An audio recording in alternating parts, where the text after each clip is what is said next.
एक दफ़ा का ज़िक्र है कि किसी गांव में कोमल नामी एक औरत रहती थी। वो बहुत गरीब थी। उसने समोसों का ठेला लगाया हुआ था। वो समोसे बेचती थी और इसी से ही अपनी ज़िंदगी का गुजर बसर करती थी। उसके समोसे बहुत मज़ेदार होते थे। लोग दूर दूर से उसके समोसे खाने आते थे। जहाँ उसने ठेला लगाया हुआ था वहीं साथ ही एक शॉप थी, जिसके मालिक ने ही कोमल को यहाँ ठेला लगाने की इजाज़त दी थी। वो उससे हर महीने 1,000 रुपये किराया वसूल करता था। दुकान का मालिक कोमल के पास आता है और वो कोमल को कहता है, बहन, तुमने पिछले महीने भी किराया नहीं दिया था और इस महीने का किराया भी नहीं दिया, तो तुम मुझको कब किराया दोगी? जी जी सेठ साहब, मैं आपको किराया दे दूंगी, इस महीने का भी और पिछले महीने का भी। हाँ बहन, किराया इस महीने दे देना, वरना फिर मैं तुमको ठेला लगाने नहीं दूंगा। नहीं सेठ जी, ऐसा ना कहें, मैं आपको किराया दे दूंगी। दुकान के मालिक ने एक मुलाजिम रखा हुआ था जिसका नाम रामू था।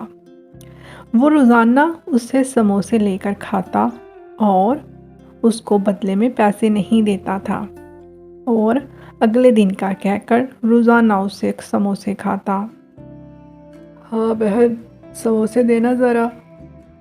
कोमल उसको समोसे देती है और समोसे देने के बाद उसको कहती है, रामू भैया, तुमने मेरा पिछला हिसाब भी बराबर नहीं किया और तुम रोज़ाना समोसे खाते हो, मुझे मेरे पैसे दे दो।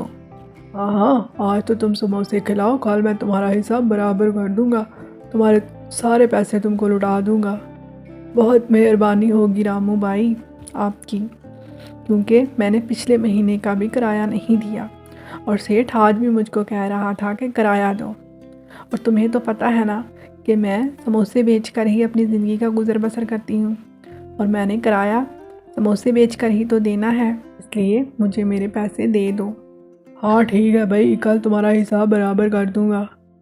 कोमल दिल में सोचती है कि रोज़ाना समोसे खाने आ जाता है, लेकिन इसे पैसे देने का पता नहीं होता। अगर इसने कल पैसे ना दिए तो मैं सेठ से इसकी शिकायत लगा दूंगी। अगले दिन फिर रामू समोसे खाने आ जाता है। कोमल दिल में सोचती है कि ये अब पैसे नहीं देगा और आज भी ये ऐसे ही समोसे खाकर जाएगा। रामू अभी उसे समोसों का कहने ही लगता है कि एक दोस्त उसको आवाज़ देता है। जब वो पीछे मुड़कर देखता है कि उसका दोस्त विकास होता है। हाँ भाई विकास, कैसे हो? क्या चल रहा है आजकल? कई दिनों बाद नज़र आए हो। हाँ रामू, बस मैं शहर में मुलाज़म हो गया हूँ और वहीं पे काम करता हूँ और इधर आना जाना अब कम ही होता है। अच्छा ऐसा करो, हम दुकान के अंदर चलकर बातें करते हैं। वो ये कहकर कोमल को समोसों की प्लेट लाने का कहता है। वो दोनों अंदर चले जाते हैं और वहाँ जाकर वो बातें करना शुरू हो जाते हैं। इतने में कोमल समोसों की प्लेट ले आती है और वह प्लेट रामू के हवाले कर देती है। भाई रामू, मेरे पैसे दे दो। हाँ, ये विकास को जाने दो, इसके बाद मैं तुम्हारा हिसाब बराबर करता हूँ। कोमल फिर परेशानी से वापस चली जाती है। पैसे ही नहीं दे रहा, अब मैं क्या करूँ? सेठ को भी पैसे देने हैं। रामू का दोस्त विकास दुकान से चला जाता है। थोड़ा ही टाइम गुजरता है कि सेठ दुकान में आता है। वो रामू से पूछता है, हाँ भाई रामू, जो माल आया है वो ठीक है, तुमने अच्छे से गिन लिया है ना? जी जी सेठ साहब, मैंने गिन लिया है, आपके सामने एक दफ़ा फिर गिन लेता हूँ। तो वो सारा माल चेक करता है कि देखता है कि उसमें से आधा माल कम होता है।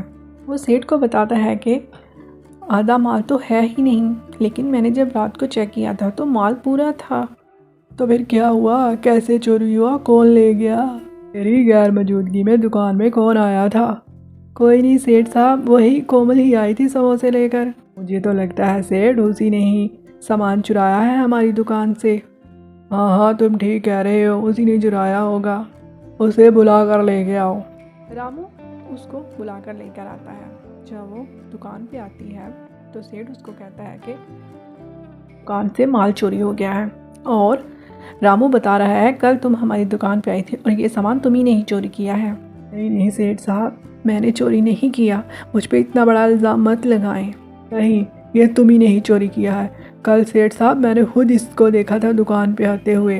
रामू सारा इल्ज़ाम कोमल पर लगा देता है कि इसी ने ही ये माल चोरी किया है। सेठ कोमल को कहता है कि अब से तुम यहाँ ठेला नहीं लगाओगी, और वो उसको कहता है कि यहाँ से निकल जाओ, तुम चोर हो, यहाँ से चली जाओ वरना मैं तुम्हें पुलिस के हवाले कर दूंगा। पुलिस का नाम सुनकर डर जाती है और वो वहाँ से ठेला उठाकर कहीं और ले जाती है। कोमल जहाँ नई जगह पर जाकर ठेला लगाती है वो उसके लिए अजनबी जगह होती है और उसके ग्राहकों को भी नहीं पता होता कि उसने ठेला कहाँ लगाया है। पहले जहाँ ठेला लगाया था सब ग्राहकों को पता था कि वहाँ पे उसका ठेला लगा हुआ है और सब आसानी से आकर समोसे खा लेते थे, लेकिन अब किसी को भी नहीं पता था कि उसका ठेला कहाँ लगा हुआ है। सारा दिन उसके पास कोई ग्राहक नहीं आया। शाम हो जाती है और कोमल बहुत परेशान होती है, आज तो कोई ग्राहक भी नहीं आया, क्या बनेगा। वहाँ तो सारे ग्राहकों को पता था कि मेरा ठेला वहाँ लगता है, लेकिन यहाँ तो किसी को पता ही नहीं। वो वापस जाने के लिए घर की तरफ लौटती है, तो जब वो रास्ते में आ रही होती है, जब वो सेठ की दुकान के सामने पहुंचती है देखती है कि आधी रात हो गई है और सेठ की दुकान अभी भी खुली हुई है। वो देखती है कि रामू और उसका दोस्त शॉप से चीज़ें निकाल कर बाहर रख रहे हैं। सोचती है कि ये ऐसा इस वक्त क्यों कर रहे हैं। फिर वो जल्दी से सेठ साहब को फ़ोन मिलाती है और सारा कुछ सेठ को बताती है। सेठ अगले ही लम्हे दुकान पर आता है और देखता है कि विकास और रामू दुकान से माल बाहर निकाल रहे हैं। ये सब माल बाहर क्यों निकाल रहे हो? कुछ नहीं सेठ साहब, ऐसे ही। आपको कैसे पता चला? ये कोमल ने फ़ोन करके बताया है और तुमने उस पर कल झूठा इल्ज़ाम लगाया था कि ये सामान उसने चोरी किया है, लेकिन ये तो तुम अपने दोस्त के साथ मिलकर चोरी कर रहे हो।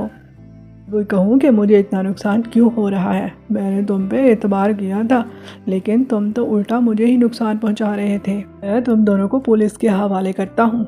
नहीं सेठ साहब, ऐसा मत कीजिए। नहीं, मैं तुम दोनों को पुलिस के हवाले ही करूँगा।